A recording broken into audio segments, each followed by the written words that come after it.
Então tá, vamos considerar um sistema teste, pessoal. Fiz as medições, eu fiz 5 direções de medição. Então fui lá no campo, fiz medições de 2, 4, 6, 8, 16 e 32. E na direção 1 eu coletei o valor da resistência, já calculei a resistividade aqui, ó. Então na direção 1 deu esses valores, na direção 2 deu esses valores aqui. E aqui, pessoal, a gente vai tratar como que a gente vai validar se esses dados estão ok ou não, para a gente dar sequência lá na estratificação do solo propriamente dita. Então fiz as medições, direção 3, 370, 900 ohms metro. Então a gente já vê que destoou bastante nessa 4 metros aqui, ó. Provavelmente essa de 900 já vai estar fora. E aí a gente fez as medições, direção 4 e direção 5.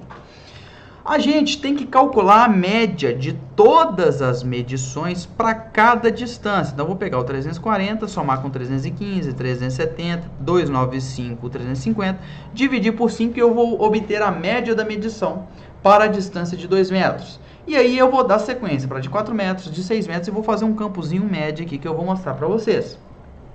De posse das médias, pessoal, eu vou calcular os desvios em relação a essa média de resistividade que eu calculei. Qual que é o desvio percentual? É o valor médio, por exemplo, da linha de 2 metros, perfeito? Menos esse valor aqui específico que eu quero calcular o desvio dele, medido, esse valor medido específico, dividido pelo valor médio que eu calculei a média. Vezes 100 eu tenho esse valor em percentual. Então, eu vou calcular o desvio percentual para todos.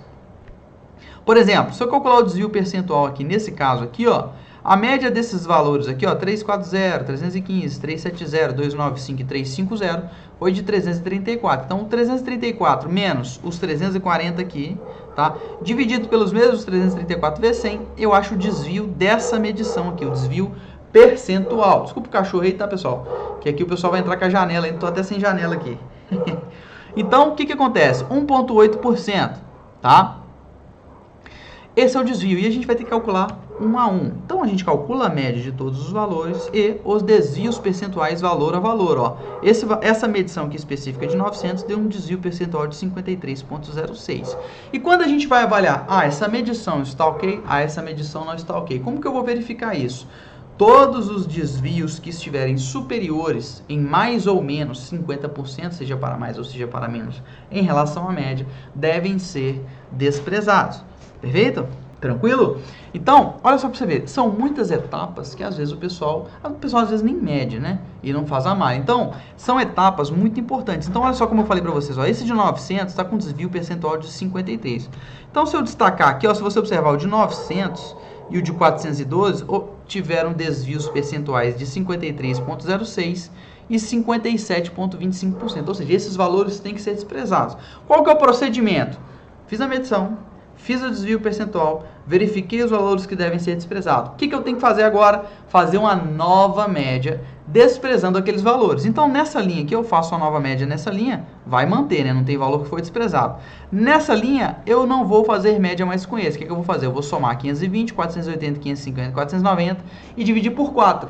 Tá? Fazer uma média desses valores e eu tenho um novo valor de resistividade média calculada para a direção de 4 metros. E aí eu sigo até eu ignorar esse valor aqui também de 412, tendo uma nova média de 224,5 ohms metro.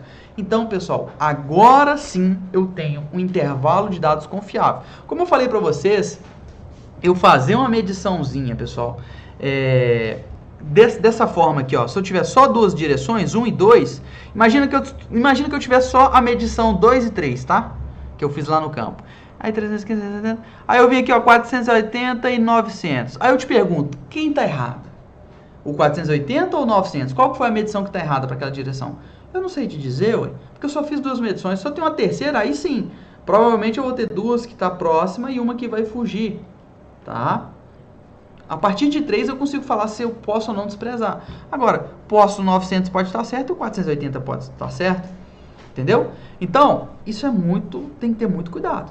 Perfeito? Com relação a isso daí. Por isso que eu falo, já faz a 6 medição, gente, você consegue estabelecer um set de dados confiável para você desprezar ou não e tirar a conclusão. Por quê? Isso daqui, por que acontece isso? Por que isso acontece? Por quê? O terreno, pessoal, o terreno não é uniforme como a gente tenta modelar ele. Ele é heterogêneo. Então pode ser que naquela direção específica que eu medi para aquela distância, tem alguma rocha ali no meio específico que vai prejudicar e vai dar um desvio. E beleza, tá tudo bem, pessoal. O que eu quero tentar é extrair um comportamento médio de medições para eu fazer uma modelagem, tá bom? Então, pode ser que um valor sim dê por causa da característica heterogênea, uma transição no terreno, por exemplo, também, entendeu? Então, isso pode acontecer e a gente tem que se precaver como? Pegando um conjunto maior de dados para ter dados restantes que são validáveis para a gente dar sequência na modelagem daquele solo.